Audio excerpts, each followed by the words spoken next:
कर सिद्धि हिंदी विद्यालय और सिद्धि इंग्लिश स्कूल के यूट्यूब चैनल में आप सभी अभिभावक और विद्यार्थी मित्रों का मैं हर्षद जानी पुनः एक बार हार्दिक स्वागत करता हूँ। कक्षा 12वीं विषय इकोनॉमिक्स अर्थशास्त्र लेकर आप लोगों के सामने एक बार फिर प्रस्तुत हुआ हूँ। विषय और लेसन की मैं शुरुआत करूँ उससे पहले यदि आप लोगों को मेरा ये वीडियो पसंद आता है तो इसको लाइक कीजिएगा, सब्सक्राइब कीजिएगा ताकि समय समय पर आपको इसकी लिंक प्राप्त होती रहे और अपने अधिक से अधिक हिंदी मीडियम के बच्चे जो 12वीं कक्षा के अंतर्गत अध्ययन में हो उनको अधिक से अधिक शेयर करना ना भूलें। लेसन की शुरुआत करूँ उससे पहले एक सुंदर सा सुविचार दिया है कि उम्र थका नहीं सकती, ठोकरें गिरा नहीं सकती। उम्र थका नहीं सकती, ठोकरें गिरा नहीं सकती।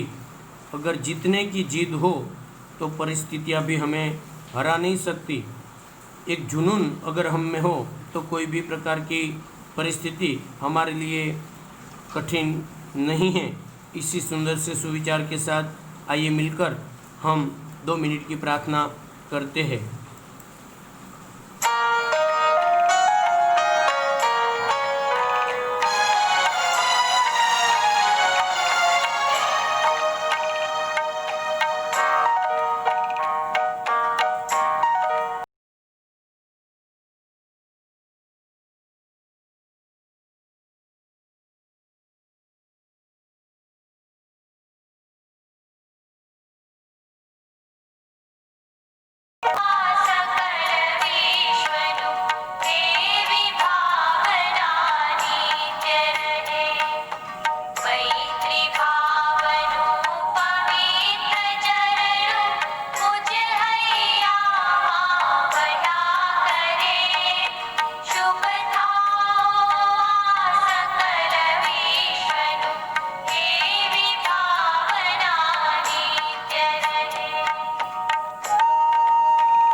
समग्र विश्व का कल्याण हो।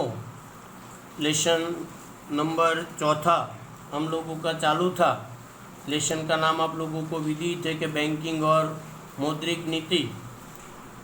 बैंकिंग से रिलेटेड ये सुंदर सा लेसन जिसके अंतर्गत हम कुछ एक जानकारी को प्राप्त कर चुके थे।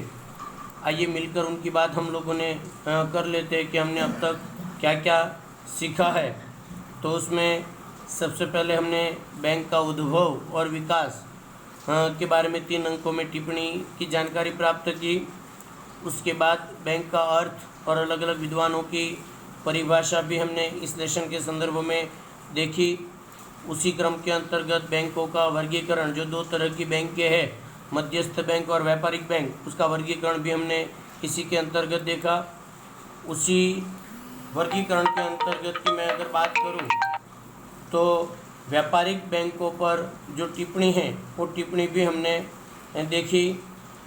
उसी के साथ हम लोगों ने व्यापारिक बैंकों के जो मुख्य कार्य है वो मुख्य कार्यों की जानकारी भी हमने प्राप्त की थी। मुख्य कार्य के अंतर्गत आप लोगों को मालूम है कि अलग अलग प्रकार के कई कार्य है, जिसमें जो पहला कार्य था वो जमा स्वीकार करना अथवा खाते के प्रकार भी हमने देखे कि बचत खाता, चालू खाता, जमा खाता वगैरह वगैरह वगैरह। उसी क्रम के अंतर्गत शाख सर्जन का जो क्रिटिकल पॉइंट था वो पॉइंट के बारे में भी हमने टिप्पणी के तौर पर जानकारी प्राप्त की। उसी क्रम में ग्राहक जो एजेंट के रूप में कौन कौन से अलग अलग प्रकार के कार्य करती है उन कार्यों की जानकारी भी हमने लेसन के संदर्भ में की थी। उसी के अंतर्गत परिवर्तनशील समय के साथ बैंक कौन कौन सी प्रकार की आधुनिक सेवाएं देती है, उसमें खासकर आरटीजीएस और एनईएफटी और डीमैट खाते के बारे में भी हमने जानकारी ली और उसके अंतर्गत मैंने इनकी परिभाषा और उसकी कार्यविधि की जानकारी आपको देने का प्रयत्न किया था। अब हम जो नया टॉपिक आज जो पढ़ने जा रहे हैं वो टॉपिक का नाम है भारत में व्यापारिक बैंकों का अस्तित्व। ऐसे देखा जाए तो ये 2 अंकों का भी टॉपिक है, ऐसे देखा जाए तो ये 3 अंकों का भी है और ऐसे देखा जाए तो ये 5 अंकों का भी टॉपिक है। मतलब भारत में व्यापारिक बैंकों का अस्तित्व किस प्रकार से काम करता है। मैं उसकी सबसे पहली बात करूं तो भारत में व्यापारिक बैंक अधिकतर सार्वजनिक तौर पर अथवा निजी मालिकी की होती है। मतलब भारत में ज़्यादातर व्यापारिक बैंक ज़्यादातर दो तरह की होती है, तो एक सार्वजनिक अथवा दूसरी निजी। उसी के अंतर्गत मैं बात करूं तो 1991 में आर्थिक परिवर्तन हुआ। आर्थिक परिवर्तन आप 11वीं कक्षा के अंतर्गत पढ़ चुके कि भारत के अर्थतंत्र में 1991 जुलाई 1991 के अंतर्गत जो आर्थिक परिवर्तन हुआ, उदारीकरण, वैश्वीकरण और निजीकरण, उसके बाद भारत में निजी क्षेत्र में भारत में अंतर्राष्ट्रीय बैंकों का भी प्रवेश हुआ। मतलब इंटरनेशनल बैंकों का भी अस्तित्व भारत में व्यापारिक बैंकों के संदर्भ में पाया जाता है। भारत में असंगठित मुद्रा बाजार में बैंक जैसा कार्य करने वाली भी कई पेढ़ियाँ हमें प्राप्त होती है, और सहकारी बैंक के भी मतलब असंगठित क्षेत्र में जो कई पेढ़ियाँ काम करती है, तो ब्याज पर उधार देने वाले लोग भी इसी प्रकार का बैंक का काम करते हैं, उनको भी व्यापारिक बैंकों के संदर्भ में देखा जा सकता है, पर उसको बैंक नहीं कह सकते। और सहकारी बैंकों का संदर्भ आप लोगों को आगे मैं समझाऊंगा। उसी के अंतर्गत मैं बात करूं तो व्यापारिक बैंकों की जो कानूनी परिभाषा है, जो सरकार ने मिलकर कानून के तौर पर परिभाषा बनाई, वो परिभाषा ये है कि जो बैंक आरबीआई की 1934 की धारा की अनुसूची में काम करती हो उसे शेड्यूल बैंक अथवा सूचित बैंक कहा जाता है। मैं पुनः एक बार कि जो बैंक आरबीआई 1934 मतलब रिजर्व बैंक ऑफ इंडिया ने 1934 में जो अलग अलग प्रकार के बैंकों के संदर्भ में जो अलग अलग कानून बनाए, वो कानून के संदर्भ में जो काम करने वाली बैंक है उसको शेड्यूल बैंक अथवा सूचित बैंक कहा जाता है, वही व्यापारिक बैंक है। अर्थात इस प्रकार की शेड्यूल बैंक को आरबीआई के द्वारा निर्धारित किए गए नियमों का पालन करना पड़ता है। अर्थात भारत में यदि कोई व्यापारिक बैंकों का निर्माण होता है, ध्यान दीजिएगा, भारत में कोई भी व्यापारिक बैंक हो मध्यस्थ बैंक के अलावा, चाहे वो विदेशी बैंक हो या तो देश के अंदर चलने वाली बैंक हो, उन बैंकों को आरबीआई के द्वारा जो भी निर्धारित नीति नियम होते हैं या तो रूल्स या रेगुलेशन तैयार किए जाते हैं, उनको पालन करना पड़ता है। It must compulsory. इनको सूचित बैंक अथवा शेड्यूल बैंक कहते हैं। अब भारत में शेड्यूल बैंक के कितने प्रकार है, वापस एक बार प्रकार तो ऐसे देखा जाए तो एक है व्यापारिक बैंक शेड्यूल बैंक के अंतर्गत, और दूसरी जो शेड्यूल बैंक के अंतर्गत जो अलग अलग प्रकार आते हैं उसके अंतर्गत एक बैंक है सार्वजनिक क्षेत्र की बैंक, दूसरी है निजी क्षेत्र की बैंक, तीसरी है भारत में कार्यरत विदेशी बैंक, और चौथी बैंक है प्रादेशिक या ग्रामीण बैंक। मतलब व्यापारिक बैंकों में भारत में 4 प्रकार की बैंक है, एक सार्वजनिक, दूसरी निजी, तीसरी विदेशी और चौथी प्रादेशिक अथवा ग्रामीण। हालांकि आप लोगों की किताब अगर आपके पास है तो किताब भी खोल कर रखिएगा, इसका चार्ट आप लोगों को आपकी किताब के अंतर्गत दिया है। अब किताब में जानकारी इतनी दी है कि भाई ये बैंकों के नाम, अब आप लोगों को ये बैंक कौन कौन सी है इनके बारे में भी आपको जानकारी होनी चाहिए। अब मानो कि दूसरा जो प्रकार है वो प्रकार है सहकारी बैंक, उनके बारे में भी जानकारी लेंगे। अब हम अलग अलग बैंकों के जो उपयुक्त प्रकार हमने जानकारी के तौर पर आपके चार्ट में किताब में दिए हैं, उनके संदर्भ में उसके प्रकारों की जानकारी प्राप्त करते हैं। सबसे पहले व्यापारिक बैंक, उसमें पहली बैंक है सार्वजनिक बैंक। किसे कहते हैं सर सार्वजनिक बैंक? तो सबसे पहले परिभाषा नोट कर लीजिएगा, आपकी किताब के अंतर्गत दी नहीं है, आप लोग नोट कर लीजिएगा कि जिस बैंक का प्रत्यक्ष या परोक्ष रूप से संचालन, मतलब डायरेक्ट या इनडायरेक्ट रूप से संचालन सरकार के द्वारा किया जाता हो, उसे सार्वजनिक बैंक कहते हैं, अर्थात गवर्नमेंट बैंक। सार्वजनिक बैंक का मतलब होता है गवर्नमेंट, मतलब जिस बैंक का प्रत्यक्ष या परोक्ष रूप से संचालन सरकार के द्वारा किया जाता हो उसे सार्वजनिक बैंक कहा जाता है। तो आप पूछोगे सर इसके उदाहरण बताओ, तो दूसरा मुद्दा उसका एसबीआई है, पीएनबी है, बीओबी है। एसबीआई मतलब state bank of India, PNB मतलब पंजाब नेशनल बैंक, और बीओबी मतलब बैंक ऑफ बड़ौदा। इसके अलावा भी बहुत सारी सरकारी बैंकें हैं जिसके नाम आप उदाहरण के तौर पर यहाँ पर लिख सकते हो। आप लोग ये परिभाषा उदाहरण अपनी बुक में या तो अपनी रफ कॉपी के अंतर्गत नोट कर लीजिएगा। दूसरा जो व्यापारिक बैंक का प्रकार है वो प्रकार का नाम है निजी बैंक। ये बिल्कुल भिन्न है, सरकारी बैंक से ये बिल्कुल भिन्न है।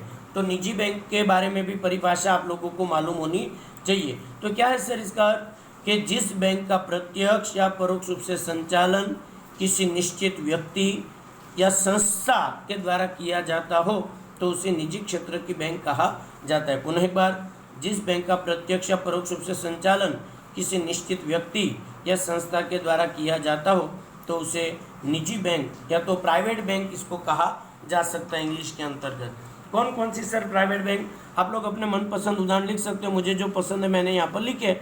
आप कोई भी प्राइवेट बैंक के उदाहरण यहाँ पर लिख सकते हैं, जैसे कि सर तो क्या ICICI, IDBI, HDFC।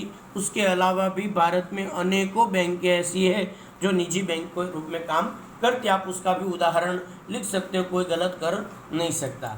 इसी क्रम में तीसरी व्यापारिक बैंक का नाम है विदेशी बैंक। अब विदेशी बैंक अर्थात क्या होता है सर? विदेशी बैंक की दो परिभाषा हो सकती है। एक मैं आप लोगों को पहले बता दूं कि जिस बैंक का प्रत्यक्ष या परोक्ष रूप से संचालन विदेशी व्यक्ति या संस्था के द्वारा किया जाता हो। पुनः एक बार, जिस बैंक का प्रत्यक्ष या परोक्ष रूप से संचालन विदेशी व्यक्ति अथवा संस्था के द्वारा किया जाता हो तो उसे विदेशी बैंक कहा जाता है। जैसे कि सर तो क्या एक्सिस बैंक है, यस बैंक है, इसके अलावा भी कई सारी बैंकें काम करती है जो विदेशी धारा धोरण या तो नीति नियमों के आधार पर काम करती है। इसकी दूसरी परिभाषा आप ऐसी भी लिख सकते हैं कि जिस बैंक का रजिस्ट्रेशन विदेश में हो, जिस देश का रजिस्ट्रेशन विदेश में हुआ हो लेकिन वो काम किसी अन्य देश में कर रही हो तो ऐसी बैंकों को भी विदेशी बैंक का नाम दिया जा सकता है। आप कोई सी भी बैंक का उदाहरण इसके अंतर्गत लिख सकते हो। चौथा जो प्रकार है आप लोगों का व्यापारिक बैंकों के अंतर्गत, उसका नाम है प्रादेशिक अथवा ग्रामीण बैंक। लगभग शब्दों से आपको पता चल गया होगा, या तो गांव में आई हो या तो किसी निश्चित राज्यों के अंतर्गत काम करती हो। फिर भी सर परिभाषा बताओ तो टैली कर लीजिएगा कि जो बैंक किसी राज्य के निश्चित कानून और कायदे के तहत निर्मित हुई हो। ध्यान दीजिएगा, जो बैंक किसी राज्य के निश्चित कानून और कायदे के तहत निर्मित हुई हो उसे ग्रामीण बैंक अथवा प्रादेशिक बैंक कहते हैं। ध्यान दीजिएगा, राजस्थान की बैंक अलग, उत्तर प्रदेश की बैंक भी अलग, बिहार की बैंक भी अलग और गुजरात की बैंक भी अलग। आप अपने कोई भी प्रादेशिक ग्रामीण बैंक का, ग्रामीण बैंक जिसके पीछे शब्द लगता है तो आप लोगों को समझ जाना कि ये अपने राज्य के तहत नीति नियमों के आधार पर निर्मित हुई है। मैं आप लोगों को गुजरात के एक अंतर्गत उदाहरण दूँ तो आदर्श ग्रामीण बैंक जो भावनगर जिले के अंतर्गत आई है तो उसका आप उदाहरण वहाँ पर लिख सकते हैं। अपने राजस्थान में भी शायद हो सकता है कि आदर्श ग्रामीण बैंक का निर्माण हुआ हो। तो ये चार प्रकार आप लोगों ने देख लिया।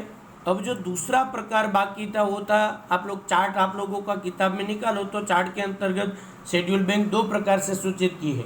एक व्यापारिक बैंक जिसके अंतर्गत चार प्रकार है कि निजी है, सरकारी है, विदेशी और ग्रामीण है। और दूसरा जो प्रकार है वो सहकारी बैंक का प्रकार है। सहकारी बैंक की कई सारी अलग अलग परिभाषाएं हो सकती है। मैं ये नहीं कह रहा हूँ कि मैं जो परिभाषा बता रहा हूँ वही फुल एंड फाइनल है। आप लोगों को 10 जगह पे इसकी परिभाषा प्राप्त होगी और सबका संदर्भ अलग अलग होगा।